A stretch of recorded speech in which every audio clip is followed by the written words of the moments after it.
everyone. It is Sandy Spady, your host with the Power Up Talk Show, a talk show where we bring together amazing supermodels that are making a difference in the world. I am Sandy Spady, and I'm soon going to be introducing my hot rod superstar, jack of all trades at age 26 guest. But before we do this, hold on to your socks, because we have Dion Bass with Songbirds Cocktails. Hey, thanks, Sandy. Thanks for having me on the show.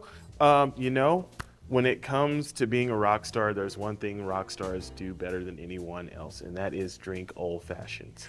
I love them, and a good portion of my following loves old fashions, but I'm going to do a little bit of a different mashup on one. So first, I'm going to add a ½ ounce of Marie Brizard Orange Carousel. So this is going to provide a slight citrus flavor to our old fashioned. My next ingredient, as always, is going to be our simple syrup. Now, the one thing that I kind of left out is that the orange is going to take the place of using bitters, because I have a couple of really rock star whiskeys here that need to have their own expression, and they don't need to be sullied by a lot of bitters. So we're going to use this. This is a Small Legends group. It's a finish, and it's finished in a toasted cherry barrel. So it's going to have a wonderful cherry flavor. It's still going to be very oaky, and this is an Old Grandad 114 whiskey. So it's also 114 proof. So we're going to. Did you say cherry? Mm-hmm. Ooh. Toasted cherry barrels. It's going to be a great show. Yes. And then we have our Old Grandad toasted honey barrels. So this is also a Small Legend group whiskey. We're going to use that. And after we get done, unfortunately, ladies, there'll be no shaking today. There'll be enough shaking, because we're going to be shaking after these drinks. We're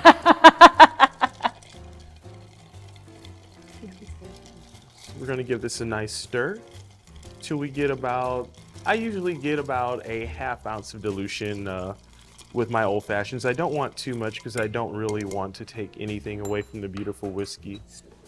So my next thing, sorry, this one's a little bit long-winded, is we're going to pour it into this beautiful skull here. This is my friend Zombie.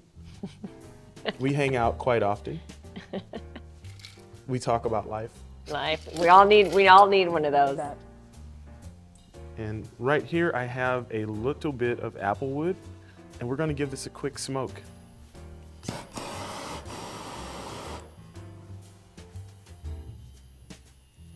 Now, the beauty of doing the quick smoke is that the whole cocktail will get a little bit of that smoky flavor, and it looks cool. Let's be honest. It totally looks cool. Yes. Do you have any black, dirty cherries over there? Oh no, I don't. It's okay. Everybody loves those, and I'm like, I know. I love cherries sometimes, but with this particular old fashioned, I just thought an orange peel would. Okay, I'll trust you. Thanks, Zombie. And there we have it, our smoked old fashioned Dion style. All right. Okay.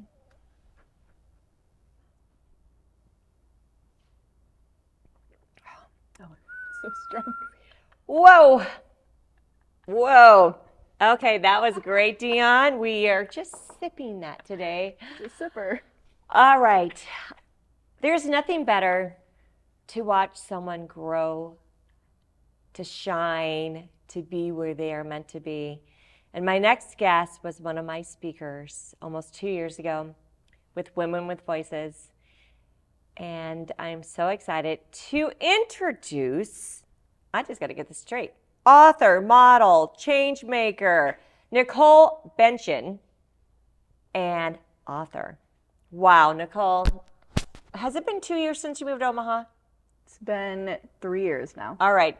I got a call from someone she was working with, and they're like, can you take Nicole in, have her be one of your ambassadors at the chamber, and just take her networking? I'm like, absolutely. And look at you now. She is taking Omaha people. You have done so much. You're 26. You just had a birthday. Happy birthday. In 3 years, look at yourself. If you looked in that mirror and said, I did it. Like, look at everything you've done. I have. I feel like I I feel like I accomplished quite a bit, honestly, in a short time. And now it's like pressure's on. I'm like, okay, now what? But like so much can happen in like your early to mid 20s. It's just, I've changed so much as a person. I've matured. So yeah, I'm very proud of myself and the people like you who have brought me up. You were like, if not the first person, like one of the first people I met in Omaha. And I was like, this girl has a lot of energy. And she can keep up with me just perfectly fine. I can. Nicole, tell us about your book. Okay, let's just show the world because it matches my shirt. It does. Onward and Upward. This is a book about her journey coming to the United States, right? Young age, 4 months. Her adoption story. And she just has touched my heart. She also has done a lot with this. And you're sharing your story with a lot of different avenues that we're going to talk about today. Tell us, Nicole, about your journey with your book and what made you want to do it. And gosh, has that been 2 years? 3 years? This would have been October 2022 when I published. But yeah, I don't know. Started 2021. Because we started a journey together. I just had to take a side turn off and detour. But we were in this class together. Tell us, your story, the journey behind your book. Yeah, I mean, I've always been a writer my whole life. Technically published my first book when I was in second grade, just a written book about SpongeBob. And growing up, I always knew I wanted to keep writing in my life, just didn't know how. Always had a thought of maybe publishing a book someday, but didn't know what I wanted it to be about. And it was when I moved to Omaha, which would have been about 3 years ago, and it was on my 23rd birthday, that I was like, I really want to do this. I want to write a book. I met a couple other people too in Omaha who had written books, and I thought that was so cool, but just didn't know what I wanted it to be about. But I held myself to, if I start now, I can get it done by the time I'm 24. Fast forward 6 months, didn't make any progress, and finally realized if I don't do it now, it's never going to happen. So I just kind of buckled down, thought about the most important topics in my life, and came to adoption, my racial identity and kind of ignorance I've faced with that, and then mental health, and it turned into a memoir. I love that. I still remember the time we met at Scooter's Coffee, and we had a big deadline, right? Because we were in this Georgetown University book writing course together, and we were both stressed. And I remember, do you care if I just pray with you? Do you remember that time at Scooter's? Because it's very stressful to write a book. And look, you did it. It's done. Tell us portions of that book about that story that you want to share, that you want other ones. The reason you write a book is a lot of different reasons. You want to educate, inspire. You want to, help people. But when it comes to a personal story like that, I feel like, and the reason, a reason why I'm so passionate about it is you don't want anyone to feel like you felt alone, right? Tell us some of your journey of, you said many things there. Tell us the journey about some of those. Yeah, so my main topics are adoption, racial ignorance. I do talk about a sleep disorder that I have, and then mental health. Yes. All of them really tie in together, and I just talk about, what adoption is. I backed it up with a lot of research. I talk about an open versus closed adoption, my family's story with adoption, and then how that plays into my racial identity as an international adoptee with a Caucasian family, growing up, what that was like, how that played into my mental health issues I had growing up, and just all of it between growing up not in a family that I was born into, growing up as a minority in a small town, having issues with my sleep and not realizing it was an actual medical condition. Wow. Among other things, just being a teenager, and then in my early 20s, it just all kind of played into each other. And I just wanted people to see facets of my life and just realize that whatever struggles they're going through, things hopefully can get better. So I just wanted people to, I wrote the book for myself, honestly, but I wanted it to be able to impact people even if they can't relate to those specific topics. Yes. I would love to talk about the closed adoption versus open adoption. I think most of us know kind of what that means, but what does it really mean? So with adoption, you can do an open, semi-open, or a closed. Open adoption basically means that between the birth parents and the adoptive parents, there is full information disclosed. Everyone like knows everything, medical conditions, family history, and contact information is fully exchanged. Semi is where there's only partial of that information exchanged. A closed means there's very little to no information exchanged, which is what I went through. And it's not very common at all. I think with international, it might be a little bit more common, which is what mine was. But yeah, so I have very little information on my birth family. How does that make you feel? That you have you go to the doctor, you have no medical history. How did you cope with that? And when did you realize at a young, like what age were you like, hold it, like something's different? Right. You know, and I asked my parents that once. I was like, when did you guys like tell me I was adopted? And they never really did. And I never really look at them as like my white parents. They don't look at me as their Asian daughter. But growing up, I would always get asked those questions at the doctor about family history. And I would just say, I'm adopted. I don't have info. And they're like, oh, I'm so sorry. I'm like, no, it's okay. I just don't. It's still hard, honestly. I think I have coped a lot more with it as I've gotten older, but there's nothing I can do besides accept it. But it does make things harder with like, I wish I did know family history and medical things like that. That would help. But I do feel that I've lost a lot of my identity with that. It's a lot of confusion and mixed feelings there. So I feel like I don't know who I completely am because I don't know a big part of me.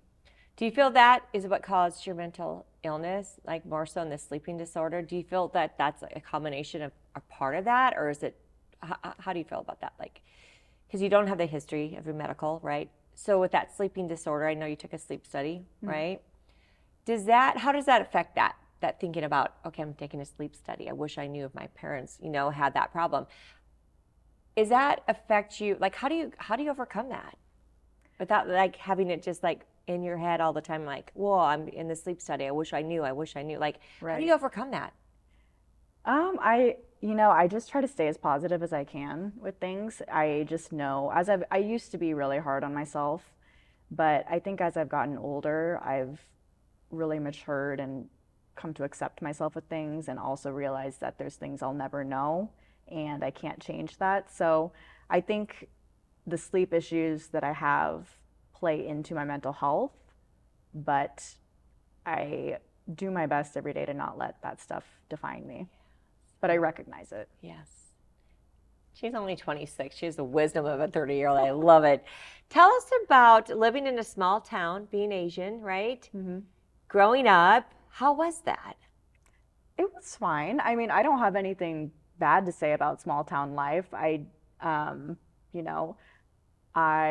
think there was maybe 5 other Asians in my town for sure. And like no one ever looked at me as the outcast and I didn't look at them as the opposite of that. But I did wish that I had more people who looked like me, who could like relate with me. But if I would like go to Lincoln or Omaha, I could see more people that looked like me. And I just felt more included, I guess. So it's not like I felt like I didn't purposely feel like an outcast, I guess, if that makes sense. But I think there's a lot I missed out on growing up. So it would have been cool to grow up somewhere with other people like me. But I think with where I grew up, it made me into who I am today. Yes. And I have a lot to be grateful for there. So yes. And she's just a great, beautiful young lady. About the adoption connection with Shannon Bigham. She's been on my show, and I just love her. She's the one that has fixed my hair today. I'm so appreciative of her. I love that she started something. The adoption connection. Tell me about that.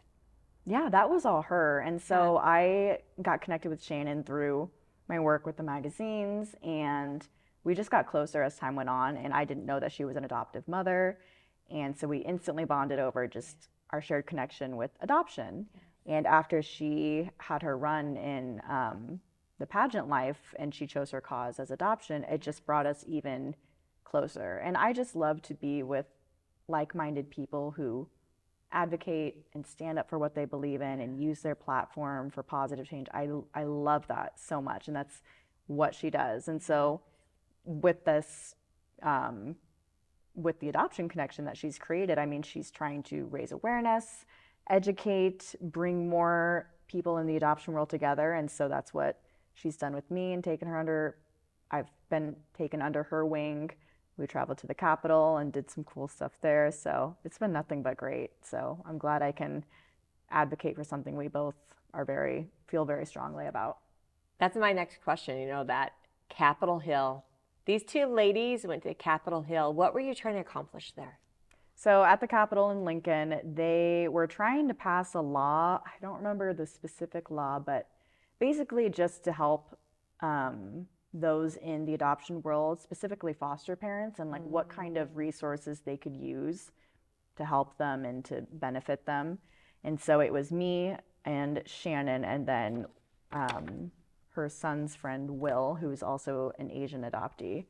And she spoke from an adoptive mother's perspective. He spoke as an adoptee, and I was going to speak as an adoptee, but because he did, I changed my direction last minute, and I focused more on foster parents and what they could use. And it was a really cool last minute experience. So I wrote like a very small speech, and I went and testified.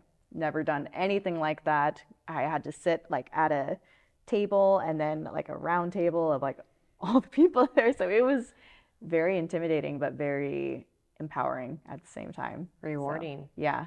Just to stand up for like what we believe in and how we feel. And yeah. Don't you feel that when you have a passion behind the purpose of your story, that it's easier to speak? Totally.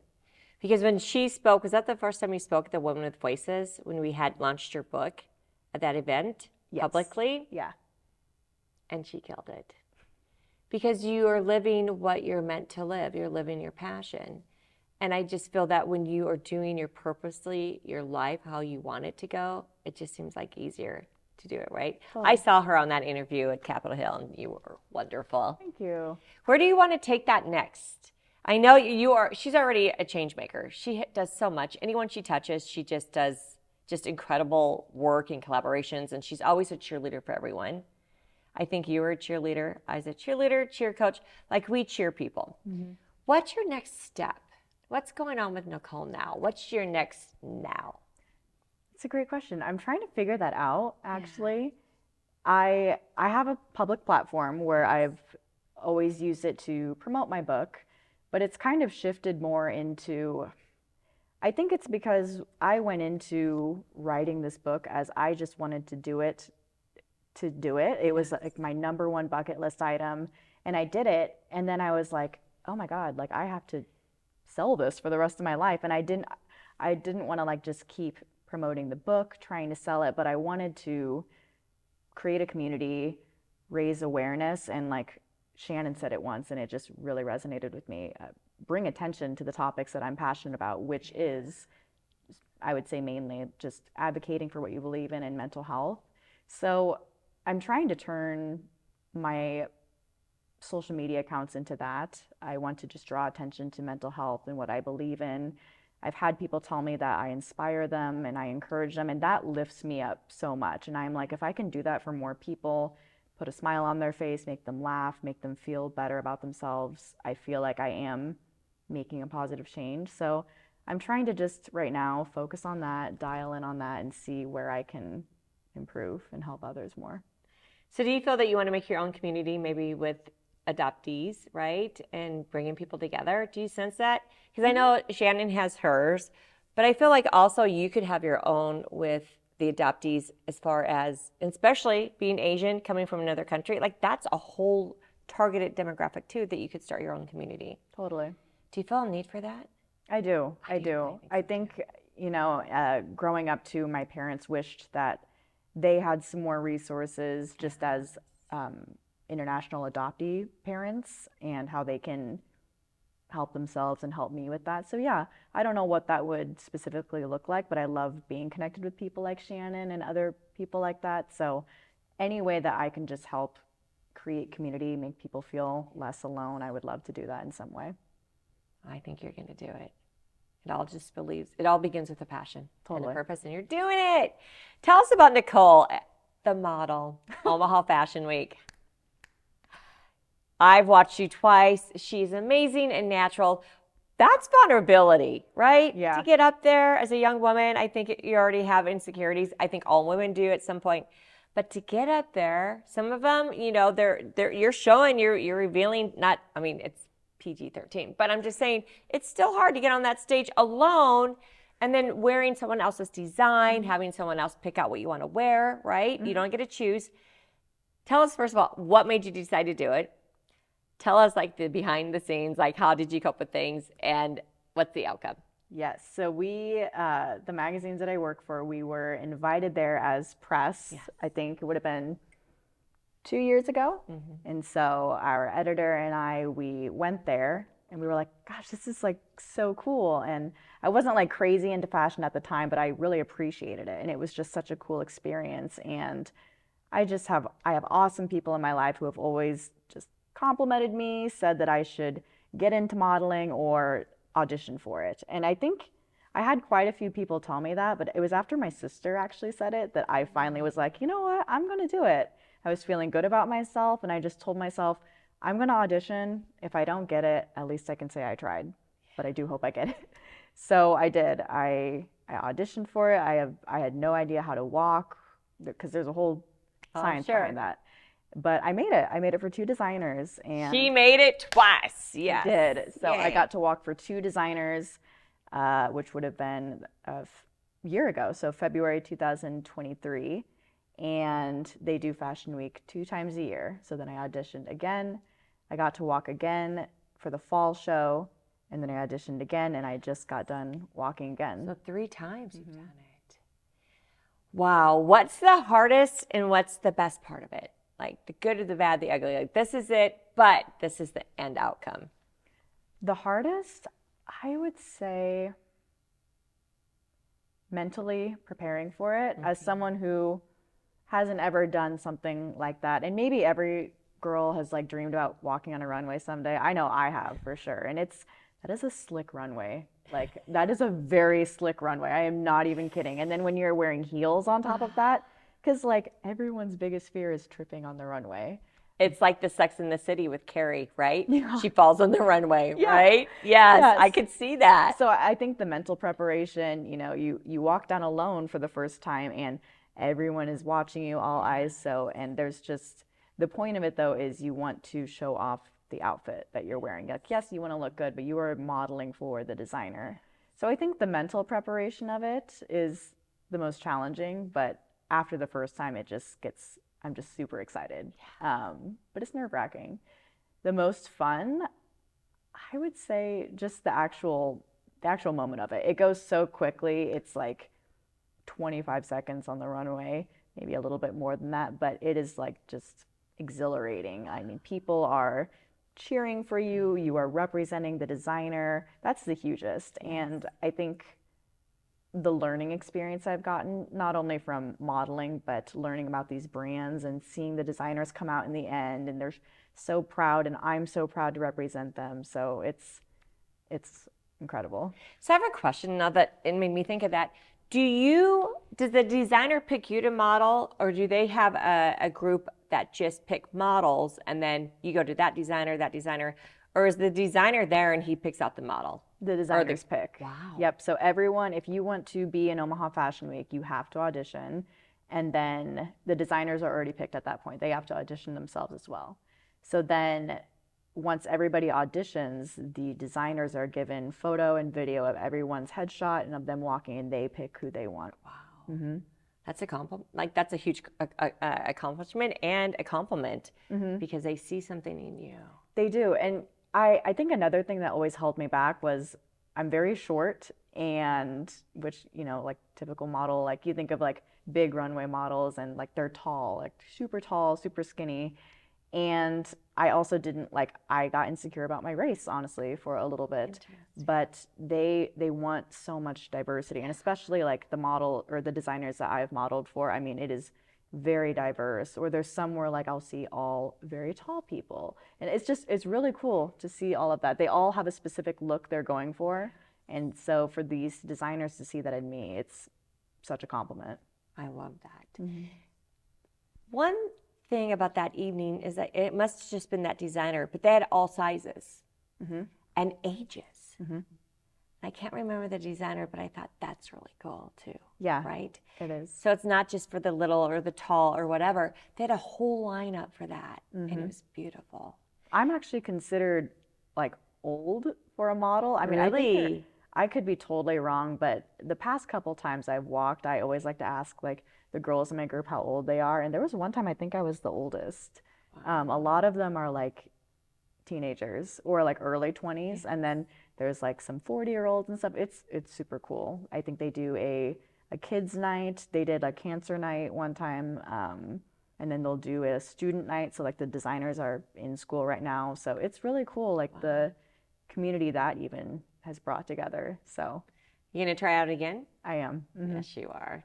It's in your blood. I can see it. I hope so. It's very fun, and I mean, I love learning about these designers, and especially this one that I've walked for twice. Like, I am such an advocate now for her community of people and her niche, and it's just been an incredible educational journey. Nicole, what's next? I know you love to write. I feel like you are starting something new. Share with the audience. We have 20 seconds to share about your new adventure now. You're starting a new career. I am. So I am turning a new leaf in my life. I will be a marketing manager for Toast Real Estate Group under Keller Williams, and I'm stoked for that. I love where I'm at right now, but it's just time for a new change, and I'm excited to see where that takes me. Because she's a natural at posting on social media, so you're going to do great. And we're going to watch her too. How can people reach you? They can find me on social media. My Instagram is NicoleBuntgen_author. I'm on LinkedIn as well for Nicole Kyung Buntgen. My book is on Amazon, and yeah, I'd love to connect with people. Thank you. Thank you so much for being my guest. I just have loved watching you grow into this beautiful young lady. And I can't wait to continue to watch you because you're changing lives. Thank you. You're sharing your story, and that fills my heart. Audience, thank you for joining in with Power Up Talk Show, a talk show where we bring amazing young ladies to showcase them and to put sparkle and sunshine on them because they deserve it. Everyone go out and make a difference. Find your passion, find your purpose, do something, be something, but just do it. Have a great day, and remember, only one person can do it, and that's you. Thanks.